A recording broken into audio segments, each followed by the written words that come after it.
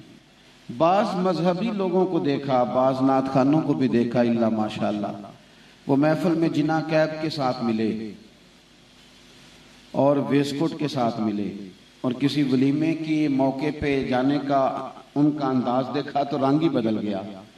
اور بھئی آپ کا تعارف یہ ہے کہ آپ حضور کے ثنا خواں ہیں، تو آپ محفل میں بھی ہیں تو پھر بھی مدینے والے کے ثنا خواں ہیں. اور آپ کو کسی سرکاری تقریب میں بٹھا دیا جائے تو پھر بھی آپ حضور کے ثنا خواں ہیں.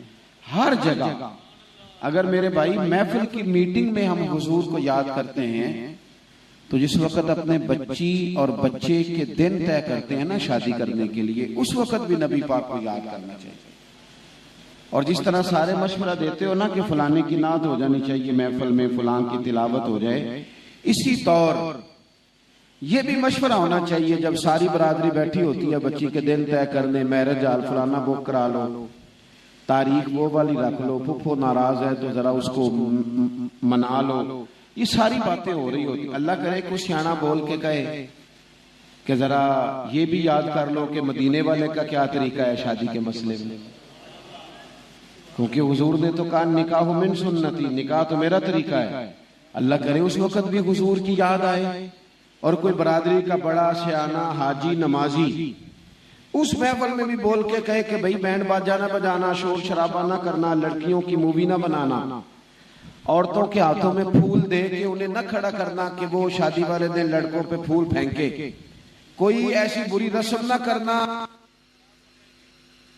اس دن بھی تو چاہیے نا حضور کا تذکرہ کریں، اس لیے کہ ہمیں تو یہ کہا گیا ہے کہ ذکر ان کا چھیڑیے ہر بات، ہر مقام پہ حضور کی یاد، ہر مقام پہ. آپ بڑے سوال جواب کرتے ہیں، بڑے سودے کرتے ہیں، بڑی باتیں طے کرتے ہیں، تھوڑا سا پوچھ لیا کریں. دوستوں سے جو میلاد کا انکار کرتے ہیں آپ ان سے کہیں کہ میں تو گیا تھا محفل میلاد میں، وہاں تو سب سے پہلے قرآن پاک کی تلاوت ہوئی ہے، اس کے بعد نعت شریف پڑھی گئی ہے، پھر ایک مولانا نے کتاب و سنت میں بیان کیا ہے، اس کے بعد سلام ہوا ہے، پھر دعا ہوئی ہے، پھر مسلمانوں کو کھانا کھلایا گیا ہے. آپ انکار کرنے والے سے پوچھ لیں کہ میاں بتا ان میں سے کون سی چیز ناجائز ہے، وہ نکال دیتے ہیں. غور نہیں کیا میری بات پہ. بھئی قرآن شریف پڑھنا چاہیے کہ نہیں محفل؟ تو یہ چند اجزاء ہیں میلاد شریف کے. نعت شریف ہے، تلاوت ہے، اس کے بعد واعظ و نصیحت ہے، پھر سلام ہے. تو یہ کام تو ہمیں شوق سے کرنے چاہیے تھے، اس پر تو ہماری توجہ زیادہ ہونی چاہیے. تو اس پر تو اتنا زیادہ زور ہونا چاہیے تھا کہ یہ ہر جگہ ہو جاتا، ہر بس میں ہو جاتا، ہر گھر میں ہو جاتا، تاکہ زیادہ سے زیادہ لوگوں تک پیغام پہنچ جاتا تھا. اب یہ کہ محفل میلاد میں تلاوت قرآن پاک ہوگی، اور آپ کو پتہ ہے نبی کریم علیہ السلام کے ساتھ جو چیز آئی ہے وہ قرآن پاک آیا ہے. پھر غور کریں میں نے کیا کہا، قد جاءکم من اللہ نور و کتاب مبین، تمہارے پاس نور آیا اور کتاب مبین آئی. آپ کی محفل میلاد میں تلاوت ہونی ہے. ہمارا ہر نقیب کھڑا ہو کے کہتا ہے سارا قرآن ہی حضور کی نعت ہے، ہر خطیب کھڑا ہو کے کہتا ہے سارا قرآن ہی حضور کی نعت ہے، نعت خان بھی کہتا ہے سارا قرآن حضور کی. تو پھر اس سے گزارش کرنی چاہیے نا کہ بھئی اگر سارا قرآن حضور کی نعت ہے تو چل پڑھنا چاند آیتیں پھر تو بھی شروع کرنا. بھئی آپ نے تو ایک آیت بھی نہیں پڑھی، اور شعر بھی آپ نے وہ پڑھے جو مستند شعراء کی نہیں. ہم نے ایسی باتیں کر دی جو اہل سنت کے مسلمات ہی نہیں. تو آپ کو کہہ رہے تھے سارا قرآن نعت ہے تو قرآن پڑھو نا. آپ سے بھی شکوہ ہے، اجتماع سے بھی. مختلف نعتوں کے رکے بھیجتے ہو، محفل میلاد میں یہ رکا کیوں نہیں بھیجتے کہ قاری صاحب سورۃ رحمان سنائیں؟ یہ رکا کیوں نہیں بھیجتے کہ سورہ والضحیٰ کی تلاوت کریں؟ یہ بھیجا کرے نا رکے کہ سورہ مزمل پڑھیں. قرآن مجید محفل میلاد میں پڑھا جائے. ساری دنیا تعریف کرتی ہے، حضور کی کرتی رہے گی، پر جو بات چہرہ والضحیٰ میں رب نے کر دی ہے اور جو زلف واللیل کہہ کے اللہ نے کر دی، اور جو حضور کے سینے کو علم نشرہ کہہ کے رب نے نعت بیان کر دی، وہ کوئی بیان کر سکتا؟ تو میلاد کی محافل میں قرآن پاک کا خاص اہتمام کیا جائے، خاص ذوق کے ساتھ، اور ضروری نہیں کہ آپ کو 40,000 والا قاری منگائیں۔ آپ کا امام جو کئی نسلوں سے آپ کو قرآن پاک پڑھا رہا ہے نا، اسی کو کھڑا کریں اور اسے کہیں کہ آپ جناب پڑھیں، کوئی ایک پھولوں کا ہار کبھی کبھی اس کے گلے میں بھی ڈال دیا کرے، فائدہ ہی ہوتا ہے، کوئی نقصان نہیں۔ اس کو کہیں کہ قرآن مجید کی ایک سورت تلاوت کریں اور پھر اس کا ترجمہ سادہ، اس کے بعد نعت شریف ہوگی۔ نعت ہمارا ذوق ہے، نعت ہمارا ایمان ہے۔ حضرت عباس بن عبد المطلب رضی اللہ تعالیٰ انہوں نے کہا یا رسول اللہ آپ کی نعت پڑھوں؟ حضور آپ کی نعت پڑھوں؟ تو حضور سادہ بھی کہہ سکتے تھے پڑھو۔ یا رسول اللہ نعت پڑھوں؟ تو حضور فرمانے لگے پڑھو، اللہ تمہارے دانتوں کو سلامت رکھے۔ کتنی بڑی دعا ہے نعت کے لیے، کتنی بڑی۔ آپ نے ناراض نہیں ہونا، غریب لوگوں کے ذمے ہم نے نعت لگا دی ہے، غریب امیر کا بچہ تو انگریزی پوئم یاد کرتا ہے، بھائی اسے نعت یاد کراؤ، حضور کی نبی پاک کا تذکرہ اسے یاد کراؤ۔ آپ خود بھی نعت پڑھیں، آپ کے بچے بھی نعت پڑھیں۔ آپ کی زبان پر جب نعتیں آئیں گی تو حسن آئے گا۔ اور نعت کس کی پڑھنی؟ اعلیٰ حضرت فاضل بریلوی کی لکھی ہوئی، مولانا حسن رضا کی لکھی ہوئی، ڈاکٹر اقبال کا کلام پڑھیں، پیر مہر علی شاہ رحمت اللہ علیہ کا کلام پڑھیں، بزرگان دین کا کلام پڑھیں مستند۔ مطلب وہ جو چکر ہمیں دے دیا گیا نا، سمجھ نہیں آتی کہ نعت ہے کہ قوالی ہے، اس سے باہر آئیں، اچھی نعت۔ اس کے بعد واعظ و نصیحت ہوگا، تقریر ہوگی۔ تقریر میں نقطے ضروری نہیں ہوتے کہ نقطہ جی پہلی دفعہ سنا ہے۔ تقریر کے اندر تو یہ ضروری ہوتا ہے کہ بیان کرنے والے نے آپ کو رسول پاک کی کوئی بات سکھائی ہے، آپ تک کوئی ایسا پیغام پہنچا ہے جو عمل کا رستہ کھول رہا ہے۔ آپ حضور کی سیرت کا ایک باب سنیں میلاد میں، ایک باب آپ رکا دیں واز کرنے والوں کو کہ جناب آج آپ نے ہمیں بتانا ہے کہ نبی پاک کا خاندانی طرز حیات کیا ہے، حضور کا اپنی گھر والیوں کے ساتھ رشتہ کیا تھا، ازواج مطہرات کے ساتھ پیار کس طرح کا تھا، بچوں کے ساتھ پیار کیسا تھا۔ ہمارے گھر تو ٹوٹنے پہ آ گئے، ہمیں بتایا جائے حضور کی سیرت ہمیں کیا بتاتی ہے۔ حضور کی سیرت کا ایک باب چھڑے میلاد میں، اور بتایا جائے کہ نبی پاک نے جو تجارت کی، آپ کو پتہ ہے سیدہ خدیجہ الکبریٰ اور بھی بڑی چیزوں سے متاثر تھیں، لیکن فرماتی ہیں بڑے زمانے سے میں تجارت کر رہی تھی، کرا رہی تھی، دیکھ رہی تھی، میں نے حضور کو تجارت کرتے دیکھا اور حضور کی دیانتداری سے متاثر ہو گئی۔ تو تجارت میں جو حضور کے ضابطے ہیں وہ میلاد میں بیان کیے جائیں، بحیثیت سپہ سالار کے وہ ضابطے بیان کیے جائیں تاکہ پتہ چلے ہمارے بڑے بڑے سپہ سالاروں کو کہ ہم نے میدانوں میں کیسے اترنا ہے۔ نوجوانوں کے لیے حضور نے جو نصاب زندگی دیا وہ بیان کیا جائے، اس پر کلام کیا جائے۔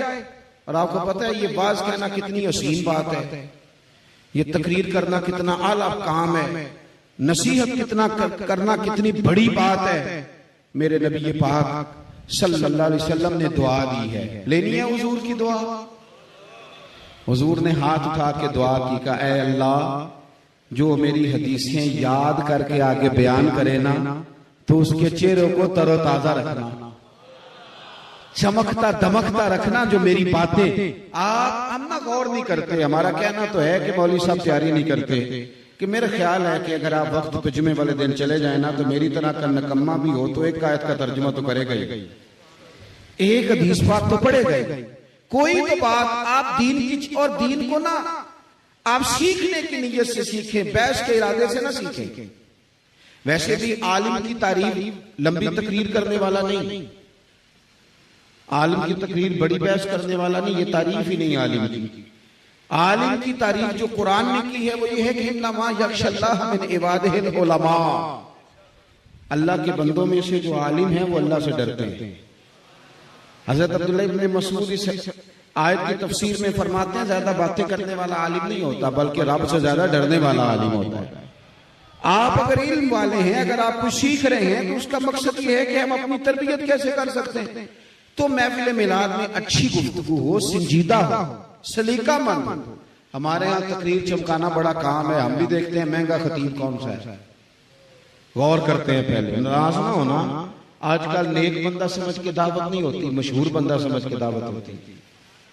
لوگ دیکھتے ہیں آج کل ہوا کس کی چل رہی ہے، تو ہوا تو بھائی کبھی ادھر کی ہوتی ہے تو کبھی ادھر کی ہوتی ہے، اڑتی نہیں اسمان نہ اٹھتے اپنے آپ پتنگ، بس جدے ہاتھ ڈور ہے نا تیری اودیاں خیرہ ماما۔ آپ یہ دیکھیں کہ بات حضور کی کرنی خوبصورت سنجیدہ، یہ ہمارا سٹیج سنجیدہ سٹیج ہے، ان لوگوں کے ہتھے نہ دیں جو کبھی بھاگ کے ادھر چلے جائیں، کبھی بھاگ کے ادھر چلے جائیں۔ آپ کو پتہ ہے یہ سٹیج کس کا ہے؟ یہ غزالی زمان کا سٹیج ہے، یہ محدث اعظم پاکستان کا سٹیج ہے، یہ بزرگ اور اکابرین کا سٹیج ہے سنجیدہ۔ اس کے بعد جناب سلام ہوگا۔ او دوستو سنو، رحمت کا ایک قطرہ بھی مل جائے تو بندے کی زندگی بن جاتی ہے۔ جے ایک قطرہ بخشے مینوں، کنا جی ایک قطرہ، اور آپ نے درود شریف پڑھا، حضور کیا فرماتے ہیں؟ تم میرے اوپر ایک بار درود میں پاک پڑھ، اللہ 10 رحمتیں فرمائے گا، اور تو 10 بار پڑھ اللہ 100 رحمتیں کرے گا۔ اور حضور فرماتے ہیں جس نے 100 بار پڑھا نا، اس کی پیشانی پہ قیامت کے دن لکھ دیا جائے گا کہ منافقت سے بھی بری ہے اور جہنم کی آگ سے بھی بری ہے۔ لیکن شرط یہ ہے کہ ذوق سے پڑھا جائے، وضو ہو کے پڑھا جائے، خوشبو لگا کے پڑھا جائے۔ یعنی آپ وہ جو میں نے اور آپ نے رٹا لگا لیا نا، میں بڑا مصروف ہوں، بڑے مصروف تھے حضرت عمر بن عبدالعزیز، بادشاہ تھے اور بڑا کام کرتے تھے اور بڑی خدمت کرتے تھے، پر کہتے ہیں کبھی زندگی میں ایسا نہیں ہوا کہ دن ایک گزرا ہو اور میں نے 3000 بار درود و سلام نہ پڑھا ہو۔ میلاد سارا درود شریف پڑھنا۔ پھر اس کے بعد ہم نے اس کو عید کا ہے نا، میلاد کو کیا کہا ہے؟ عید بولتے نہیں، تسی ناراض جاب دے ہو، عید تو بیٹیوں کو عید بھی دینی ہے میلاد شریف پہ، بہنوں کو عید بھی دینی ہے، اور جو زیادہ غریب نہیں ہے اسے صحیح سوٹ لے کے دینا ہے، اور بھیجنا نہیں، بھائی خود جائے اس کے ساتھ، اس کو دے کے آئے۔ 600 کا پرانا جوڑا بھی بہن کو دے آؤ گے نا تو وہ ٹیبل پہ رکھ کے سارے محلے کو دکھائے گی میرا بھرا بڑا چنگا ہے، میرے کو عید لے کے آئے۔ اسے بتاؤ کہ یہ وہ والی عید ہے جو ساری عیدوں کی سردار عید ہے۔ آپ بہن کو، بیٹی کو، اور جو آپ کے گھر میں بیٹی ہے بہو بن کے آئی، اس کو آپ ان کو عید دیں اور اسے کہیں کہ یہ تو عید ہی وہ ہے جس پہ حضور نے بات ہی بیٹیوں کی کی ہے۔ آپ نہ غریب کے بچے کو عیدی دیں، عید میلاد پہ آپ جھنڈیاں سستی خرید لیں، اور یہ دیکھ لیں کس غریب کا بچہ اسکول پھٹی وردی کے ساتھ جاتا ہے، ٹوٹے جوتوں کے ساتھ جاتا ہے، اسے گفٹ دیں، اور فوٹو والا گفٹ نہ دیں، خیرات سمجھ کے نہ دیں، اس کو ساتھ عزت بھی دیں جو مدینے والے کا طریقہ ہے۔ اسے کہ پتر میں نے اپنے بیٹے کو بھی عید پہ جوتے لے کے دیے، عید میلاد جو آئی ہے تو تجھے بھی لے کے دے دیں۔ پھر اس کے بعد نا لنگر ہوتا ہے سلام کے بعد۔ میں نے اپیل کی تھی، پھر کر رہا ہوں، مہربانی کرو، خطیب کا، نعت خواں کا، عوام کا، سب کا لنگر ایک جیسا پکاؤ میلاد پہ۔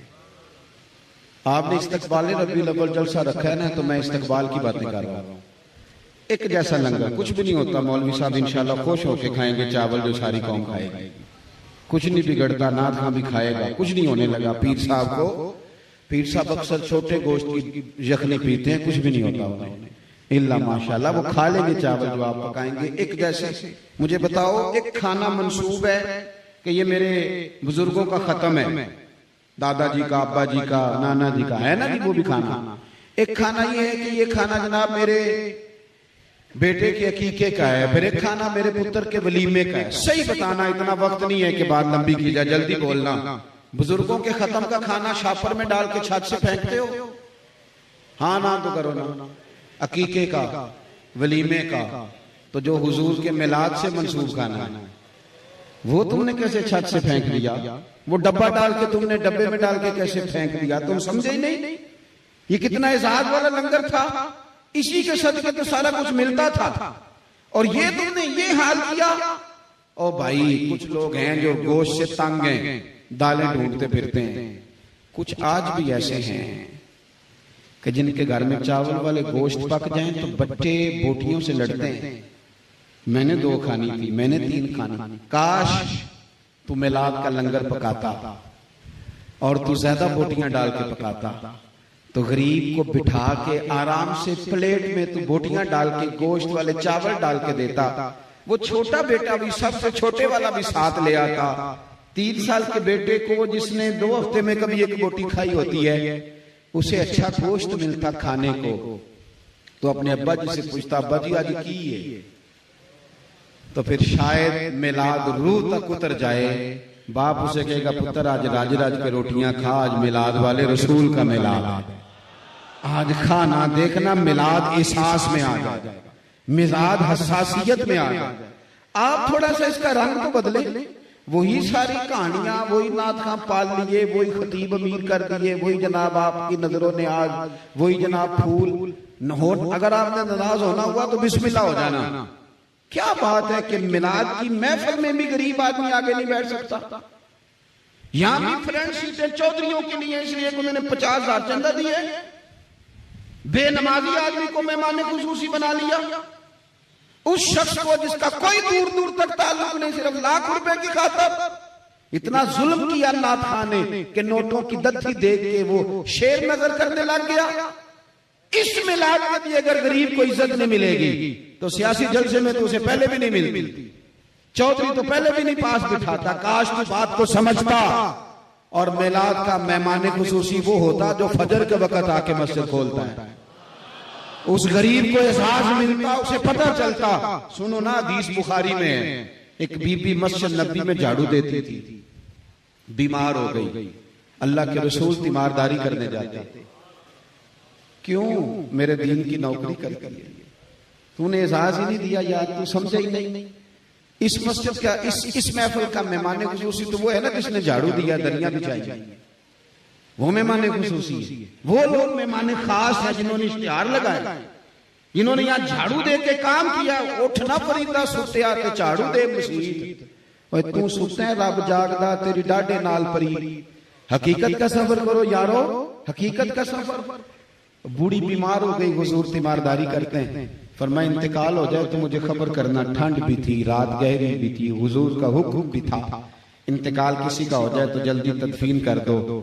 صحابہ کہتے ہیں ہم نے اطلاع دینا تکلیف جانا جنازہ پڑھ کے دفن کر دیا. او سنگیو جو مسجد کی ڈیوٹی کرے جو دین کی نوکری کرے جو غریبی میں بھی حضور کے میلاد کی محفل میں پیچھے پیچھے بھی تجھے نظر آئے پر ہر محفل میں آئے ہر محفل میں آئے جو جلوس میں ہر میں نظر آئے پر پیچھے آئے. احساس تو دیکھنا بی بی جھاڑو دیتی ہے وہ لیکن دین سے رشتہ تو ہے نا. حضور صبح تشریف لائے تو سارا کچھ جاننے والے رسول پوچھتے ہیں تم نے مجھے بتایا کیوں نہیں. یا رسول اللہ رات تھی اور ٹھنڈ تھی تکلیف دینا بہتر نہیں سمجھا. ساری دنیا گنبد خضرا پہ جائے اور گنبد خضرا والے محبوب نے فرمایا مجھے بتاؤ اس کی قبر کہاں. قبر میری تے میرے اپیرا جے کر پاویں پھیرا. حضور قبر پہ پہنچے. ویسے تو دوسرا جنازہ جائز نہیں لیکن اگر وارثوں نے نہ پڑھا ہو تو پھر جائز ہوتا ہے. اور حضور تو خود وارث ہے نا ساری امت کے. رسول کریم علیہ السلام نے قبر پہ کھڑے ہو کے فرمایا بناؤ نا صفیں میں دوبارہ جنازہ پڑھاؤں گا. دین سے رشتہ تو ہے. میلاد شریف کی بزم میں غرباء کو عزت دی جائے پھر دعا مانگی جائے. اور آپ کو پتہ ہے ترمذی شریف میں دعا کا ادب یہ بیان کیا کہ پہلے اللہ کی حمد کرو پھر حضور پہ درود پڑھو. تو وہ تو ہو گیا سارا کچھ محفل میں ہو گیا. تلاوت بھی ہو گئی نعت خوانی بھی ہو گئی درود شریف بھی ہو گیا. فرمایا اب دعا مانگو گے تو اللہ قبول فرمائے گا. شوق سے دعائیں مانگی جائیں ذوق سے دعا. ہر میلاد کی بزم سے آخر پہ اللہ سے التجا کی جائے. اور حضور نے فرمایا رب سے مانگو نا تو بے توجہی سے بے دلی سے نہ مانگو شوق سے مانگو. اور کریم فرماتے ہیں جو رب سے مانگے نا اللہ راضی ہوتا ہے جو نہ مانگے ناراض ہوتا ہے. ہم نہ سارے دکھی سیٹھوں نوابوں کو بتانے لگ گئے اس لیے کمزور پڑ گئے. سارا کچھ سیاستوں کے زور پر جمع کرنے لگے کمزور پڑ گئے. اپنا رشتہ دعا سے بنائیں مصلی سے بنائیں طاقت ہو جائے.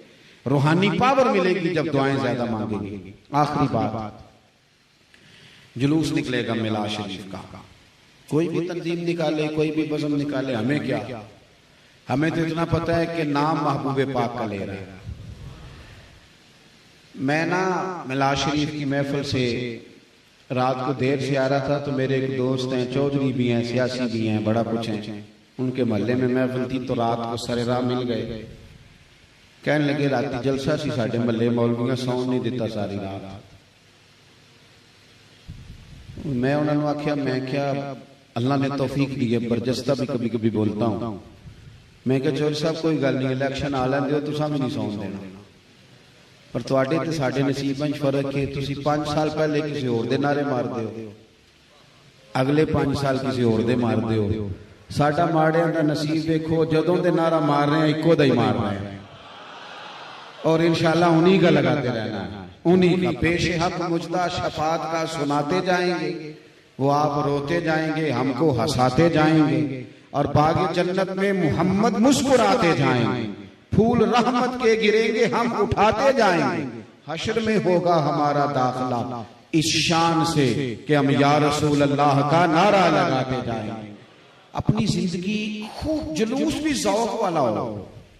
بعض لوگ کہتے ہیں فلانے کی قیادت میں جلوس نکلے گا، مجھے بھی ایک دو صاحب نے کہا کہ آپ کی قیادت، تو میں نے کہا نام حضور کے نام کا جلوس اور قیادت میں کروں، اس میں جتنے آئے ہیں سارے قائد ہیں، یہ کیا بات ہوئی؟ حضور کے نام کے جلوس کی قیادت، کوئی قیادت نہیں، کوئی لینا دینا نہیں، بس جو آ گیا جہاں کھڑا ہو گیا وہ حضور کی نظر میں آ گیا، کسی اختلاف رائے کی ضرورت نہیں، کہیں آنے جائیں سب جماعتیں نکالیں، مرضی سے نکالیں، جیسے بھی نکالیں، پر نام تو حضور کا لینا ہے، تذکرہ تو حضور کا کرنا ہے نا۔ وہ سیاسی اور سماجی لوگ جو الیکشن کے دنوں میں تو گاڑی پہ جھنڈا لگا کے نکل جاتے ہیں اور وہ ساری اپنی خدمات پیش کرتے ہیں، پتہ تو چلے گا میلاد میں کون کون آتا ہے، وہ پوچھیں بتائیں کہ انہوں نے کہاں سے دلیل پوچھی تھی کہ جناب اس جلوس میں چلا جاؤں جائز ہے کہ نہیں، یہ میٹنگ کر لوں اور دروازے پہ میں جناب جلیبیاں نکلوا لوں، الیکشن کا دفتر بنا لوں، پوچھا تھا کسی سے؟ میلاد کی باری آئیں گے تو پتہ نہیں کیا کیا سوال کھڑے کرنے لگے۔ ذوق پیدا کریں، شوق پیدا کریں، اپنی زندگی ملا شریف کے ایام میں پوری وابستہ کریں نبی کریم کے ساتھ، قلبی رجحان ہو ہمارا، ہماری زبانیں نہ خالی نعرے لگائیں، ہمارا دل نعرہ لگائے، ہم صبح اٹھیں، سہولت ہے موبائل پہ نعت ریکارڈ، اٹھتے ہی سویرے ایک نعت سنیں، رات کو ہلکی آواز سے کان کے قریب موبائل رکھیں نا تو سوتے سوتے بھی نعت سنیں۔ یاد رکھنا، مجھ سے ایک دوست نے پوچھا تھا کہ امام سیوطی علیہ رحمہ کو 72 مرتبہ حضور کی زیارت کیسے ہو گئی، تو میں نے کہا وہ اس طرح ہو گئی کہ سائیکل چلانے والا رات کو خواب میں بھی سائیکل ہی دیکھتا ہے، گاڑی چلانے والا رات کو خواب میں بھی، تو جو سارا دن مدینے والے کی باتیں کرے وہ مدینے والے کی زیارت نہ کریں گے، یہ تو بڑی سادی بات ہے، آپ کہاں الجھ گئے؟ جو کام بندہ دن میں کرتا ہے رات کو بھی، اور جو کرتے کرتے آپ سو جاؤ گے نا، جو سوچتے سوچتے وہی خوابیں بنے گی آپ، ہماری اکثر خوابیں خیال ہوتے، تو اگر یہ نعت پڑھتے پڑھتے سو گئے کہ ان کی مہک نے دل کے غنچے کھلا دی، اور جس راہ چل دیے ہیں، جس راہ چل دیے ہیں، یعنی چر ہویا نا میں نو ترلے لے لیا کدی موڑ میرے ول باگاں تے خواب میری وچ ایک وار جے آویں میں ساری عمر نہ جا